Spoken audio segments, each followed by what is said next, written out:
Η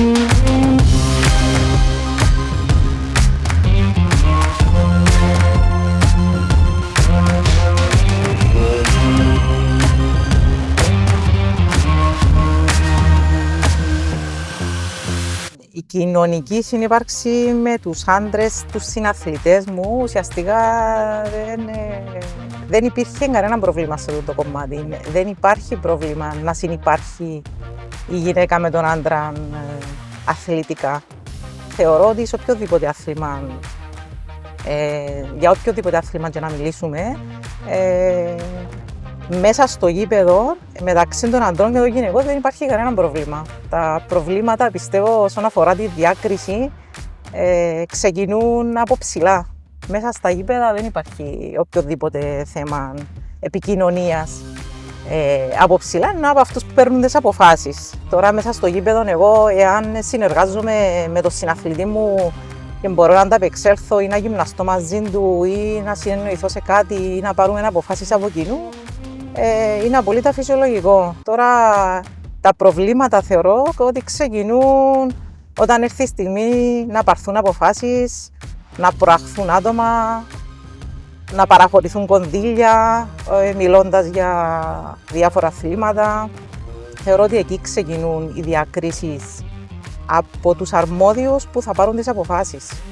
Όντας και αθλητρία του τύπου, αλλά και στον χώρο του ποδοσφαίρου, σαν διαιτητής, δεν αντιμετώπισα κανένα πρόβλημα από τους συνάδελφους, συναθλητές άντρες.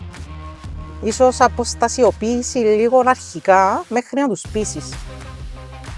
Να σε αποκλείσουν εντελώς, είναι βαριά λέξη, δεν υπάρχει περίπτωση και δεν έχουν το δικαίωμα να το κάνει κανένας αυτό. Όσον αφορά το να σε βάλουν λίγο στο περιθώριο, τουλάχιστον αρχικά, μέχρι να πείσεις ότι αξίζεις, αυτό ναι, συνέβη και στην αρχή της καριέρας μου στο κομμάτι του ποδοσφαίρου, μιλώντας και της διαιτησίας, γιατί στα υπόλοιπα αθλήματα θεωρώ ότι δεν είναι τόσο έντονο το φαινόμενο. Προβλήματα όσον αφορά τη θέση της γυναίκας στον αθλητισμό, θεωρώ ότι εξαρτάται από το άθλημα. Υπάρχουν αθλήματα, όπως ο κλασικό αθλητισμό που αναφέραμε πριν, ότι δεν υπάρχει καμία διάκριση. Εκεί τρέχεις ενάντια στο χρονόμετρο με τις δικές σου δυνατότητες για τη δική σου βελτίωση. Σε κάποια άλλα αθλήματα, όπως το ποδόσφαιρο, δυστυχώς υπάρχει το πρόβλημα, υπάρχει η διάκριση, ας το πούμε, όσον αφορά τουλάχιστον τις ποδοσφαιρίστριες που από ό,τι γνωρίζω και από ό,τι ακούω και από ό,τι βλέπουμε όλοι έχουν σοβαρό πρόβλημα στο γήπεδο και στη σύγκρισή τους με το κομμάτι το αντίστοιχο του αντρικού ποδοσφαίρου. Το θέμα διαιτησίας και αν υπάρχουν διακρίσεις, δεν υπάρχει διάκριση. Θεωρώ ότι αρχικά όταν ξεκινήσαμε τα πρώτα βήματα οι γυναίκες στον αθλητισμό, ήμασταν πάρα πολύ λίγες στον χώρο της διαιτησίας, ήμασταν ελάχιστες. Πείσαμε με τις παρουσίες μας στο γήπεδο ότι δεν υπάρχει καμία διαφορά φύλου όσον αφορά το επίπεδο και την ικανότητα. Οι νέες αθλήτριες που ξεκινούν να ασχοληθούν με το χώρο της διαιτησίας έχουν πιο ευνοϊκές συνθήκες σήμερα από ό,τι είχαμε εμείς πριν 10 χρόνια όταν αποφασίσαμε να ξεκινήσουμε σε αυτόν τον χώρο. Η κοινωνία σήμερα πλέον έχει δεχτεί την παρουσία της γυναίκας. Δεν μιλούμε μόνο για τον αθλητισμό, μιλούμε και για τα επαγγέλματα και για οποιαδήποτε άλλης μορφής παρουσίας της γυναίκας είτε σε επαγγελματικό επίπεδο είτε σε αθλητικό επίπεδο. Πλέον οι γυναίκες βλέπουν ότι αναλαμβάνουν διευθυντικά καθήκοντα, αναλαμβάνουν ρόλους σε επιτροπές. Άνοιξε το επίπεδο, το κοινωνικό μυαλό το οποίο έπρεπε να εξελιχθεί, ας το πούμε, για να δεχτεί τη γυναίκα. το ίδιο ισχύει και για τη διαιτησία, και για το ποδόσφαιρο, και για τον αθλητισμό. Είναι πιο εύκολο κοινωνικά να ενταχθεί η γυναίκα πλέον, αν και η δική μου η άποψη ανέκαθεν ήταν ότι δεν πρέπει να κάνουμε διαχωρισμό. Εγώ προσωπικά το θεωρώ υποτιμητικό να λένε είναι γυναίκα διαιτητής ή είναι γυναίκα αθλήτρια ή είναι γυναίκα διευθύντρια. Είναι διαιτητής. Δεν έχει να κάνει με το φύλο. Για να είμαι εκεί και να είσαι σε οποιοδήποτε πόστο, σημαίνει ότι μπορείς να ανταπεξέλθεις γιατί έχεις δοκιμαστεί, γιατί και έχεις ανταποκριθεί με επιτυχία στο επίπεδο το οποίο έπρεπε να ανταποκριθείς. Οπότε δεν πρέπει να υπάρχει πλέον η διάκριση. Στην αρχή ήταν λογικό μέχρι να συνηθίσουν την παρουσία της γυναίκας, αλλά πλέον θεωρώ ότι είναι δεδομένο ότι είναι φυσιολογικό, είναι η διαιτητής, είναι ο διαιτητής, δεν είναι η γυναίκα διαιτητής, η γυναίκα ποδοσφαιριστρία.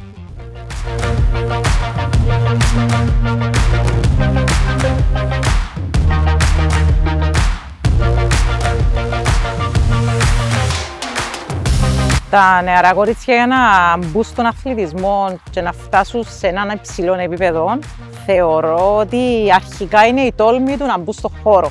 Το ότι να μπουν, μιλούμε σε ανδροκρατούμενο χώρο. Τώρα να μπουν γενικά στον χώρο του αθλητισμού δεν υπάρχει πρόβλημα. Είναι εύκολο. Να μπουν σε ανδροκρατούμενο χώρο είναι αυτό που σκέφτονται ότι άραγε μπορώ. Αλλά θεωρώ ότι όπως ένιωσα εγώ όταν ξεκίνησα, που δεν υπήρχαν άλλη κοπέλα στη Λεμεσό στον χώρο της διαιτησίας, και έλεγα τι τώρα πώς μπορώ να πάω να τρέξω ή να συζητήσω ή να γίνω μέρος της ομάδας. Αλλά τελικά είναι απλά το να το τολμήσεις. Όταν το τολμήσεις και αρχίσεις και πιστεύεις ότι μπορείς να το κάνεις, θεωρώ ότι πλέον έρχεται από μόνο του. Το να ισορροπήσεις τον αθλητισμό με την οικογένεια θεωρώ ότι είναι αρκετά δύσκολο, τουλάχιστον ακόμα στα κυπριακά δεδομένα. Κάποια στιγμή η φύση της γυναίκας να την καταλήξει στο να κάνει οικογένεια, οπότε θα πρέπει να αποφασίσει αν πρέπει να σταματήσει τον αθλητισμό ή αν μπορεί να τον διακόψει τον αθλητισμό.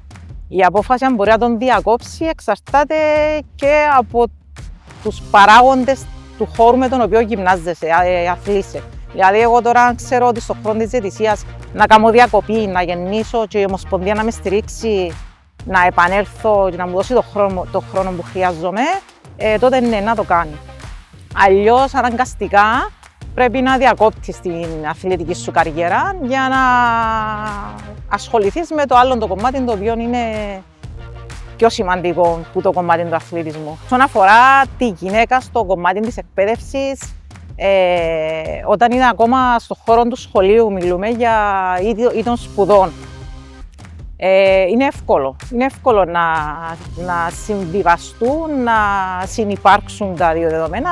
Τουλάχιστον εγώ προσωπικά δεν βρήκα καμία δυσκολία κατά τη διάρκεια που ήμουν και μαθήτρια και φοιτητρία στη Γυμναστική Ακαδημία να συνεχίσω να ασχολούμαι με το κομμάτι του αθλητισμού. Είναι απλά να βρεις τις ισορροπίες σου και για να υπάρχει θέληση να συνεργαστείς και στα δύο κομμάτια, γιατί δεν μπορείς να αποκλείς τον καλό μαθητή από τον καλό αθλητή.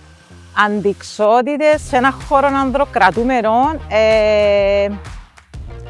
θεωρώ ότι δεν αντιμετωπίσα προσωπικά κάτι ιδιαίτερο το οποίο να με δυσκολέψει. Το μόνο που ήταν ένα κομμάτι το οποίο θα μπορούσε να βελτιωθεί ήταν το κομμάτι τότε τουλάχιστον των εγκαταστάσεων. Δηλαδή, όσον αφορά το κομμάτι της διαιτησίας και των αποδυτηρίων, ήταν τα αποδυτήρια, ξέρουμε το γήπεδο στην Κύπρο δεν είναι οι κατάλληλες οι προϋποθέσεις και όπως πρέπει να είναι, οπότε ήταν η αντιξιότητα η οποία απλά αντιμετωπίσαμε εμείς, αλλά με καλή θέληση με τους συναδέλφους, ευκάλα τους έξω από τα αποδυτήρια. Υπήρχε συνεργασία, οπότε δεν υπάρχει πρόβλημα. Η αντιξιότητα είναι πώς θα την αντιμετωπίσεις εσύ.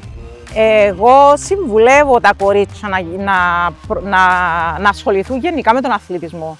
Δεν έχει να κάνει είτε με τη διαιτησία, ούτε με τον κλασικό αθλητισμό, είτε με οποιοδήποτε άλλο άθλημα. είναι ότι καλύτερο μπορεί να κάνει τουλάχιστον ένας άνθρωπος, όχι μόνο η γυναίκα, και οποιοδήποτε μπορεί να του προσφέρει τα ωφέλη που προσφέρει ο αθλητισμός είναι τεράστια. Αποκτάς προσωπικότητα, αυτοπεποίθηση, παλεύεις για σένα, παλεύεις με τον εαυτό σου, θέλεις να πετύχεις τους στόχους σου, πράγματα που αύριο στη ζωή σου να σου φανούν χρήσιμα. Τώρα δεν χρειάζεται να γίνεις διαιτητής σε επίπεδο Champions League ή αθλητής Ολυμπιακών Αγώνων. Απλά πρέπει να μπεις στο χώρο να το δοκιμάσεις. Υπάρχουν φορές που, τις περισσότερες φορές ουσιαστικά, είσαι τόσο συγκεντρωμένος που δεν ακούς την κερκίδα. Είχε φορές που μπορεί κάποιος να μου είπε: «Να άκουσες τι σου είπα?» Και λέω: «Όχι, δεν άκουσα, μα ήταν πίσω σου». Ναι, αλλά δεν άκουσες, είσαι τόσο συγκεντρωμένος μέσα στο γήπεδο για να μην κάνεις κάποιο λάθος, να μην πάρεις μια κάποια απόφαση λάθος. Οπότε δεν σε απασχολεί πλέον τι ακούγεται στην κερκίδα. Καλύτερη στιγμή στην καριέρα μου όσον αφορά και τον κλασσικό αθλητισμό ήταν οι εμπειρίες και τα ταξίδια που έκανα, οι φιλίες που απέκτησα στον κλασσικό αθλητισμό, το επίπεδο, το ότι τρέχεις μόνος σου, το ότι αγωνίζεσαι για σένα ενάντια στο χρονόμετρο, συμμετοχή μου στους μεσογειακούς αγώνες και εμπειρίες που απέκτησα. Τώρα, όσον αφορά το κομμάτι της διαιτησίας, έχω φτάσει στο ψηλότερο επίπεδο που θα μπορούσα να φτάσω με τη συμμετοχή μου στο Μουντιάλ πέρσι στην Αυστραλία. Ήταν μια τεράστια τιμή για μένα το να με επιλέξει η FIFA να συμμετάσχω, να είμαι μέρος αυτής της ομάδας. Φυσικά πριν να καταλήξουμε στο Μουντιάλ, περάσαμε από τεράστιες δοκιμασίες. Φυσικά είχα συμμετοχή και στο Euro, αλλά αν πρέπει να επιλέξω μια στιγμή θα ήταν η Αυστραλία, γιατί ήταν μια χώρα απίστευτη. Οι εμπειρίες, το κόσμος μέσα στο γήπεδο, κάναμε παιχνίδια με 40.000, 50.000 κόσμος στις κερκίδες. Ο σεβασμός που είχε ο κόσμος, οι φιλάθλοι απέναντι στους διαιτητές και στη διαιτητική ομάδα ήταν κάτι μοναδικό που θα το θυμάμαι για όλη μου τη ζωή. Ναι, δυστυχώς στην Κύπρο, αναφορικά με την προηγούμενη μου τοποθέτηση, υπάρχει τεράστια διαφορά το πώς προσεγγίζει ο απλός ο κόσμος, ο φίλαθλος, ένα διαιτητή, γενικά τον αθλητή, αλλά όσον αφορά το κομμάτι της διαιτησίας, ο κόσμος πρέπει να μάθει, να γνωρίσει και να καταλάβει ότι ο διαιτητής δεν είναι ρομπότ, ότι είναι για αυτός άνθρωπος, όπως καθημερινός, όπως είναι ο δίπλα του. Δηλαδή πρέπει να του δώσει την ευκαιρία να κάνει τα λάθη του, να τα διορθώσει, να τα παραδεχτεί βέβαια, να τα διορθώσει. Στο εξωτερικό η προσέγγιση είναι πολύ πιο ανθρώπινη. Είναι πολύ πιο ομαλή, μπορείς να μιλήσεις με τον φίλαθλο, μπορεί να κατεβεί κάτω, μπορεί να ζητήσει την άποψη σου για κάτι, μπορείς να κάνεις διάλογο. Δυστυχώς στην Κύπρο απαγορεύεται να πλησιάσουμε, να έρθουμε σε επαφή, μήπως και πούμε κάτι το οποίο παρεξηγηθεί, μήπως και πούμε κάτι το οποίο δεν έπρεπε να πούμε.